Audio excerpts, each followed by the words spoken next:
रूस और यूक्रेन युद्ध को खत्म करने को लेकर बातचीत चल रही है, तो वहीं अमेरिकी राष्ट्रपति डोनाल्ड ट्रंप और यूक्रेन के राष्ट्रपति जेलेंस्की के बीच जुबानी जंग शुरू हो गई है। ट्रंप ने बुधवार को जेलेंस्की पर भड़कते हुए अपने मार-ए-लागो रिसोर्ट में दिए एक बयान में जेलेंस्की को बिना चुनाव वाला तानाशाह कह दिया। ट्रंप ने जेलेंस्की पर ही रूस यूक्रेन को भड़काने का आरोप भी लगाया। इतना ही नहीं, पहली बार डोनाल्ड ट्रंप ने खुलेआम यूक्रेनी राष्ट्रपति के लिए तीखे शब्दों का इस्तेमाल करते हुए उन्हें एक मामूली कॉमेडियन तक कह दिया।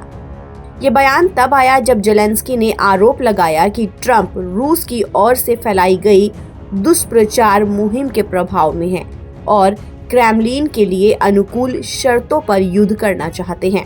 वहीं अपने पोस्ट में ट्रंप ने कहा, सोचिए, एक मामूली सफल कॉमेडियन वोलोदिमीर जेलेंस्की ने अमेरिका को $350 बिलियन खर्च करने के लिए मना लिया, वो भी एक ऐसे युद्ध में जो कभी होना नहीं चाहिए था और जिसे जीता नहीं जा सकता। अगर अमेरिका और ट्रंप ना होते तो जेलेंस्की कभी भी इसे सुलझा नहीं पाएंगे। उन्होंने जेलेंस्की पर चुनाव न करने का आरोप भी लगाया और कहा कि वो यूक्रेन में बेहद अलोकप्रिय हो गए हैं। ट्रंप ने लिखा, जेलेंस्की एक तानाशाह हैं जो चुनाव कराने से इनकार कर रहे हैं।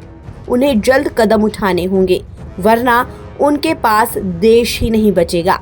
इससे पहले मंगलवार को सऊदी अरब की राजधानी रियाद में रूस और अमेरिका के बीच एक बैठक हुई, जिसमें यूक्रेन युद्ध को समाप्त करने पर चर्चा हुई।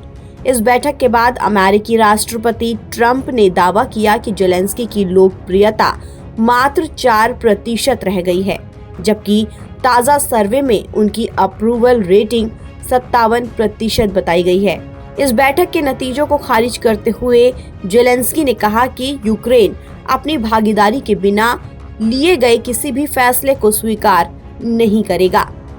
ट्रंप के दावों को खारिज करते हुए जेलेंस्की ने बुधवार को कहा कि अमेरिकी राष्ट्रपति रूस की ओर से फैलाए गए दुष्प्रचार के बबल में फंस चुके हैं।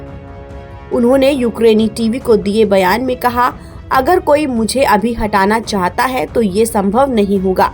4% अप्रूवल रेटिंग का दावा रूसी दुष्प्रचार है। ट्रंप इस गलत सूचना के जाल में फंस चुके हैं। ट्रंप पहले भी रूस यूक्रेन युद्ध को लेकर विवादित बयान दे चुके हैं। उन्होंने ये भी कहा था कि युद्ध जल्द से जल्द खत्म होना चाहिए, भले ही इसके लिए यूक्रेन को अपनी जमीन से समझौता क्यों ना करना पड़े। ट्रंप की इस स्थिति से कीव और उसके पश्चिमी सहयोगी चिंतित हैं। ट्रंप के हालिया रुख से अमेरिका और उसके सहयोगी देशों में भी चिंता बढ़ गई है, क्योंकि उन्होंने ये भी कहा कि यूक्रेन कभी भी रूस का हिस्सा बन सकता है। ताज़ा अपडेट के लिए आप बने रहिए NBT ऑनलाइन के साथ।